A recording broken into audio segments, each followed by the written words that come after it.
हाँ सब थोड़ा सा ये इस पे रोशनी डालेंगे, जो अभी आपने 2-3 दफ़ा इसराइल का जिक्र किया, तो अब तो जिस तरह से इसराइली जो फ़ौज के चीफ हैं उनका जो एतराफ़ी बयान है कि फ़ौज टूट चुकी है, फिर उनके जो मेयर हैं वो रो रो के टीवी पे कह रहे हैं कि ये पूरा शहर तबाह हो गया है। इंटरनली जो सारा ये मामला है, तो क्या अकेला नेतन्याहू जो है वो कितना अरसा मजीद इसको लेके चलेगा? कि आप समझते हैं कि सहूनी कुव्वतें और ज्यूश जो पावर है वो अभी भी उसी तरह से उसकी बैक पे खड़ी है? ये देखिए, इनका कंट्रोल तो है, लाइक फाइनेंशियल है, उसके बाद मीडिया है, western media bye and large 70% control करते हैं ज़ायनिस्ट लॉबी। लेकिन देखिए, अमेरिकन अवाम भी इतनी बेवकूफ़ नहीं है। वियतनाम वॉर में देखे ना, अल्टीमेट उठा के परे मारा था उन्होंने अपने जो भी सदूर थे, जिसने भी लेट्स से कोई इन्वॉल्वमेंट थी। तो अभी अमेरिकन प्रेशर बढ़ रहा है। ये जो चाहते थे कि जो सहूनी इन्फ्लुएंस है अमेरिका में उसको रिसरेक्ट किया जाए, वो बुरी तरह डैमेज है। पहले गाजा की वजह से 3 साल, फिर देखें लोग आहिस्ता आहिस्ता उसको भूलना शुरू हो गए। लेकिन मेरे ख्याल में उनका खून रंग लाएगा। अल्लाह ताला का जो भी है एक इंसाफ का निज़ाम है। अच्छा तो सर, वहाँ पे अगर अमेरिका में Sony lobby I think dent होती, तो ये आई थिंक बहुत बड़ा सेटबैक होगा इजराइल के लिए। अच्छा सर, क्या ये जो अमेरिका की तरफ से अब है कि ज़मीनी जंग होगी, क्या ये गीदर बबकियाँ हैं या वाकई ही अमेरिका सब कुछ देखते बालते भी अब दोबारा इस पे जाएगा? वो कहते हैं ना कि क्या ये मज़ीद उस पे वो इसका सामना करेगा कि आगे पीछे खाई है तो वो किस तरफ जाए? जी, लोग तो कह रहे हैं कि आप एस्केलेशन ट्रैप में फंस गए। उसका एक देखें मैथमेटिकल जायजा ले लें। ईरान की मैंने पहले भी बात की थी कि जो बूट्स ऑन ग्राउंड की एबिलिटी है वो 2.5 मिलियन से 50 लाख तक, 25-30 लाख 50 लाख बंदा फील कर सकते। अभी वो कह रहे हैं 1 मिलियन हमने फील कर दिया है। तो ले आए, देखिए मतलब अगर 82nd एयरबोर्न डिवीजन मरीन मिला के 6000 बंदा बनता है, कैसे आप जाके फर्स्ट करें आप लैंड करते हैं उस जजीरे पे, तो how do you do it? फिर ईरान एक फोर्ट्रेस है, माउंटेनस एरिया है, अंदर तो आप वेंचर नहीं कर सकते। तो इसका मतलब है कि basically you are looking for causality. वहां पे अगर राइफलों के साथ भी 50,000 बंदा चढ़ा देते हो, फिर क्या कर ले? मेरे ख्याल में मोर ऑफ फ्रस्ट्रेटेड स्ट्रेटजी है, और अगर जाते हैं तो बड़ी नाकामी होगी। सर आपने जो जजीरे की बात की, तो क्या खारक जजीरा जो है उस पर लड़ाई होगी, या क्या अमेरिका ये बेवकूफ़ी करेगा कि वहाँ पे छाता बरदार उतार के मजीद उनको मौत के मुंह में धकेल दे? और सर इसी में जेडी वेंस की जानिब से भी ये कहा गया है कि सदर ट्रम्प की जानिब से इस वॉर को एक्सटेंड किया जाएगा, लेकिन ज़्यादातर अहदाफ हम मुकम्मल कर चुके हैं, जो हमने हासिल करने थे वो हम कर चुके हैं। तो आप क्या समझते हैं, क्योंकि सदर ट्रम्प के स्टेटमेंट से पिछले दिनों आ रहे थे कि 10,000 के करीब फौजी भी मशरक़ वस्ता मजीद भेजे जाएंगे, तो क्या आप समझते हैं कि इतनी वसाइल के साथ ये जंग मजीद आगे एक्सटेंड हो सकती है 10,000 फौजियों के साथ? नहीं, बेसिकली देखिए, अगर कुवैत वाली लड़ाई आप याद होगा, इराक वॉर में एक छोटा सा सेक्टर था कुवैत जो है, और उसमें दे हैड टू मस्टर 3 से 4 लाख फौज, सारी पुलिस पूरी दुनिया खिलाफ थी सद्दाम के, और बड़ी मुश्किल से दे कुड सिक्योर कुवैत। तो यहाँ तो भाई अभी ईरान का अगर मैं बताया ना, जो पोटेंशियल है बहुत ज्यादा है। बाकी देखिए, उसमें प्रेशर टैक्टिक्स हो सकते हैं, नेगोशिएशन में जाना है, एक थ्रेट हो सकती है।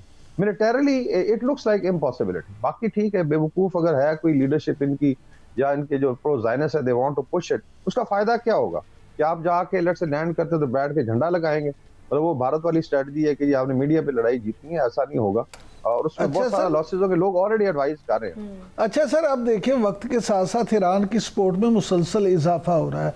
अगर आप देखें तो यमन ने दूसरा हमला कर दिया इसराइल पे, तो आप क्या समझते हैं कि इसराइल अमेरिका के लिए भी एक ड्रोना ख्वाब नहीं बनेगा? ये बन चुका है। देखिए, स्टेट ऑफ हॉर्मुज़ का तो सबको पता है कि 20 से 25% एनर्जी फ्लो करती है, और कुछ चीजें डेफिनेटली जाती हैं south east Asia, China, India को, लेकिन उसका फिर 50% इधर फ्लो करता है यूरोप की तरफ, जो बाबल मंदब से गुजरता है। तो यहाँ अगर चौक हो जाता है तो फिर तो सारा निजाम दरम बरम हो जाएगा। और दूसरा, ये फ्रंट खोला गया है साउथ से, अगर आप देखें यमन से अटैक किया गया इसराइल पे, तो this is a new front. और क्या अभी अमेरिका यमन पे हमला करेगा, तो इसका मतलब है आप जो है फोर्स डाइल्यूट करेंगे। फिर इनके शिप्स ने गुजरना है, रेड सी में से एक सिक्योर जगह समझी जाती थी, वहां भी अगर अटैक शुरू होते हैं इनके कैरियर ग्रुप्स पे, तो बहुत ज्यादा आई थिंक नुकसान होगा। तो मेरे ख्याल में ये एक इंटेलिजेंट मूव थी हूतीज की तरफ से, और एक मैसेज भी है कि अगर आप इस तरीके से चलते रहे तो फिर एक रीजनल वॉर बनेगी या मिनी वर्ल्ड वॉर 3 बन जाएगी। तो इनको होश के नाखन लेने चाहिए, और जो पाकिस्तान एफर्ट कर रहा है उस तरफ जाना चाहिए। अच्छा सर, पाकिस्तान एफर्ट जो है उस पर मैं ज़रूर आपसे पूछना चाहूँगा कि आज देखें ये जो वज़रा ख़ारजा आए हैं, जो उनकी बैठक हुई है, और जिस तरह से पाकिस्तान इसमें अपना रोल अदा कर रहा है, तो इस पे थोड़ा सा ये बताएं कि एक तो पाकिस्तान के रोल को आप किस तरह से देखते हैं, दूसरे पाकिस्तान इस सारे मामले में क्या आप समझते हैं किस हद तक कामयाब हो जाएगा इंशाल्लाह? ये देखिए, मैं शुरू से कहता रहा हूँ कि ये जो 4 मिडिल पावर्स हैं और ईरान लेटर ऑन, तो अभी तो वॉर में है, इस इलाके की 4 मिडिल पावर्स हैं, पाकिस्तान, तुर्की, मिस्र और सऊदी अरेबिया। अगर आप इकट्ठे नहीं होते और एक स्टांस नहीं लेते तो खुदा ना खास्ता फिर ये आपके लिए मसले बनेंगे। तो एक तो चीजें आई थिंक ये आप कह रहे हैं this is beginning of that so called Muslim NATO की जो बात हो रही है, उस तरफ चीजें जाएंगी लेटर ऑन। अभी आ जाते हैं डिप्लोमेटिक एफर्ट है, सबको पता है कि क्रिटिकल सिचुएशन है, सबका नुकसान है उसमें, और they have to now put pressure on US mainly, और ईरान भी देखें बायनडाज उसने सपोर्ट किया है, चाइना ने किया है, और चाइना रशिया के अपने इंटरेस्ट हैं। मेरे ख्याल में एक बहुत बड़ी एफर्ट है, सिर्फ सैबोटाज करने के लिए भारत बैठा हुआ है, इसके अलावा काबुल वाले हैं जो भी माफिया मांग रहे सुना कल से, और एक पार्टी है माशाल्लाह अपनी, तो they are trying to spread this information. It's a huge success. अगर आपने देखना है इसका इम्पैक्ट, तो भारत का मीडिया देख रहे हैं जो चीख रहा है कि पाकिस्तान ने एक डिप्लोमेटिक कू कर दिया है। सर, अगर मुज़ाकराती अमल का थोड़ा सा एनालिसिस हम करें, सदर ट्रम्प की जानिब से अभी मुज़ाकरात का कहा तो जा रहा है, और ज़ाहिर है मुस्लिम ममालिक कोशिश भी कर रहे हैं कि मुज़ाकरात कामयाब हो जाएं सर, लेकिन जनवरी में हमने देखा कि सदर ट्रम्प की जानिब से जंगी बातें भी की जाती थी, फिर मुज़ाकरात का भी कहा गया, और मुज़ाकरात का कवर सदर ट्रम्प ने इस्तेमाल किया, जिसके बारे में ये भी बाद में रिपोर्ट्स आती रही कि इसलिए मुज़ाकरात को थोड़ा सा ड्रैग आउट किया गया। सदर ट्रम्प का इरादा जंग का ही था, क्योंकि उनकी फ़ौजें लॉजिस्टिक तौर पर तैयार नहीं थी। तो अब आपको क्या लगता है कि दोबारा क्या इस मुज़ाकरात के कवर को सदर ट्रम्प इस्तेमाल कर सकते हैं? आपको लगता है कि इसको संजीदा लेंगे, या फिर वो वाकई ज़मीनी हमले करने उन्होंने ईरान पर सिर्फ तैयारी का वक्त बाय करने के लिए वो ये सब कुछ कर रहे हैं? आई थिंक 2-3 चीजें इसमें जरूरी है अगर टाइम दें। एक तो ये है कि वॉर से पहले जो सिचुएशन थी और वॉर के बाद बदल चुकी है, तो there is a new strategic arrangement और जो एनवायरनमेंट है जिसमें सब कह रहे हैं कि अमेरिका स्ट्रेटेजिकली लॉस सो फार। नंबर 2, ये क्यों जा रहा है G7 के पास, नेटो को बार बार लान तान करें, बिकॉज नहीं है, देयर इज नो सपोर्ट, और अपनी कैपेबिलिटी भी उतनी नहीं है कि ये प्रोलॉन्ग करें। और तीसरा जो है आई थिंक फैक्टर है जिसको ऑफ रैंप बोल रहे हैं, कि लड़ाई में जब आप एस्केलेशन लैडर पे फंस जाते हैं, एस्केलेशन ट्रैप में, तो देन दे नीड आपने विक्ट्री तो डिक्लेयर करनी है, तो शायद मेरे ख्याल में ऑफ रैंप की तरफ चीजें जाएं, और वो पाकिस्तान, तुर्की, मिस्र और सऊदी अरेबिया में एक रोल प्ले करेगा। I am sure Iran will also be happy, क्योंकि रजीम भी बच गई, ठीक है, नुकसान हुआ, इसको रीबिल्ड किया जा सकता है, ईरान ने अपना एक डिटर्रेंस जो है कायम कर लिया, एंड लेटर ऑन एक बड़े सिक्योरिटी अरेंजमेंट में ईरान भी अंदर आ सकता है। तो ये आई थिंक कुछ सिनेरियोज हैं जिनको देखना चाहिए। सर, ये जो युगांडा ने ऐलान कर दिया है कि और ईरान के खिलाफ जो है जंग में शामिल होंगे, इसको आप किस नज़र से देखते हैं?